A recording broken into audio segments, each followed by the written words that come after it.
ಈಗ ಇದಾಯಿತು. ಈಗ ನೆಕ್ಸ್ಟು ಗೋಬಿ ಮಾಡೋಣ.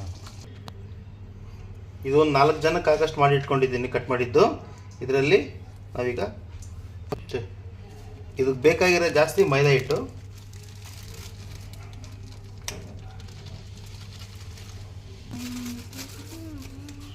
ಎರಡು ಸ್ಪೂನಷ್ಟು ಕಾರ್ನ್ಫ್ಲೋರು, ಇದರಲ್ಲಿ ಮೈದಾ ಹಿಟ್ಟದೆ ಜಾಸ್ತಿ ಕೆಲಸ. ನೀರು ಹಾಕ್ಬೇಡಿ, ಆಲ್ರೆಡಿ ಎಲೆಕೋಸಲ್ಲಿ ನೀರು ಇರುತ್ತೆ, ಅಷ್ಟೇ ಕಲಿಸ್ಕೊಳ್ಳಿ. ಕಲರ್ ಅದೆಲ್ಲ ಹಾಕಬಾರ್ದು, ಚೆನ್ನಾಗಿರಲ್ಲ, ಆರೋಗ್ಯಕ್ಕೆ ಒಳ್ಳೆಯದಲ್ಲ. ಈ ರೀತಿ ಕಲಿಸ್ಕೊಳ್ಳಿ ಅಷ್ಟೇ. ಈ ರೀತಿ ಕಲಿಸ್ಕೊಳ್ಳಿ, ಬೇಕಾದರೆ ಮಾತ್ರ ನೀರು ಕಲಿಸ್ಕೊಳ್ಳಿ.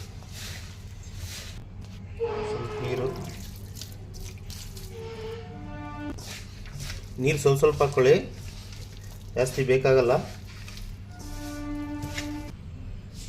ಇದರಲ್ಲಿ ಏನು ಹಾಕೋದಿರೋದಿಲ್ಲ, ಬರೀ ಮೈದಾ ಹಿಟ್ಟು, ಕಾರ್ನ್ಫ್ಲೋರ್. ಮೈದಾ 80%, ಕಾರ್ನ್ 20% ಅಷ್ಟೇ.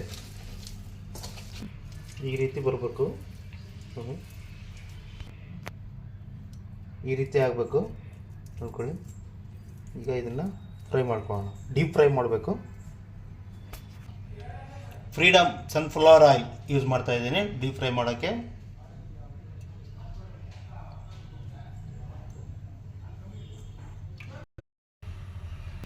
ಎಣ್ಣೆ ಕಾದಿದೆ, ಈಗ ಡೀಪ್ ಫ್ರೈ ಮಾಡೋಣ.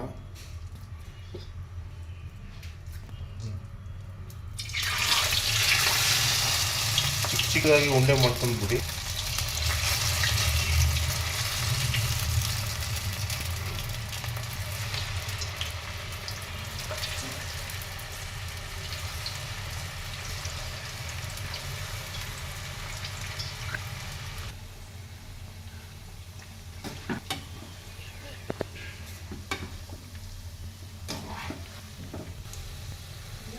ಜಾಸ್ತಿ ಸ್ವಲ್ಪ ಡೀಪ್ ಫ್ರೈ ಆಗಬೇಕು. ಆಗಿದೆಯಾ?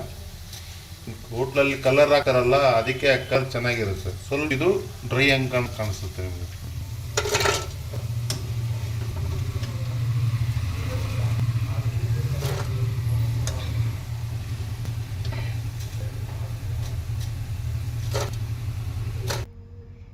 ಇವಾಗ ಇಂಥದ್ದೊಂದು ಪ್ಯಾನ್ ತೊಳಿ, ಗೊಜ್ಜು ಹಾಕೊಳ್ಳಿ.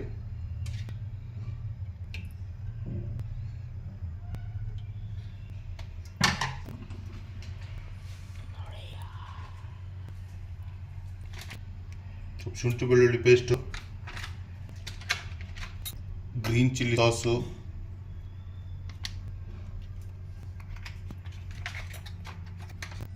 ಸೋಯಾ ಸಾಸು, ಟೊಮೊಟೊ ಕೆಚಪ್ಪು,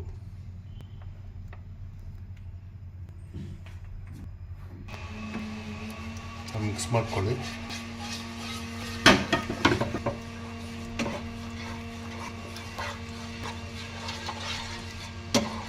ಜಾಸ್ತಿ ಗಟ್ಟಿ ಅನಿಸಿದ್ರೆ ಡ್ರೈ ಬೇಕಾದ್ರೆ ಗಟ್ಟಿ ಇರಲಿ, ಇಲ್ಲ ಸ್ವಲ್ಪ ನಮಗೆ ಗ್ರೇವಿ ಟೈಪಲ್ಲಿ ಇರಲಿ ಅಂದರೆ ಸ್ವಲ್ಪ ನೀರು ಹಾಕೊಳ್ಳಿ. ನನಗೆ ಡ್ರೈ ಬೇಕು, ಈ ರೀತಿ ಇರುತ್ತೆ. ಸ್ವಲ್ಪ ಈರುಳ್ಳಿ, ಸ್ವಲ್ಪ ಕ್ಯಾಪ್ಸಿಕಮ್ಮು,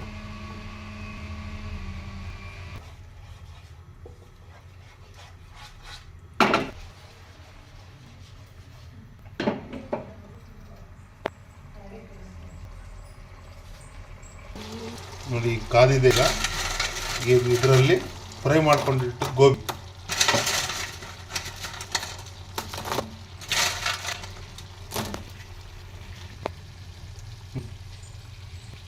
ಒಂದು ಕ್ಯಾಪಷ್ಟು ವಿನಿಗರ್, ಜಾಸ್ತಿ ಬೇಡ.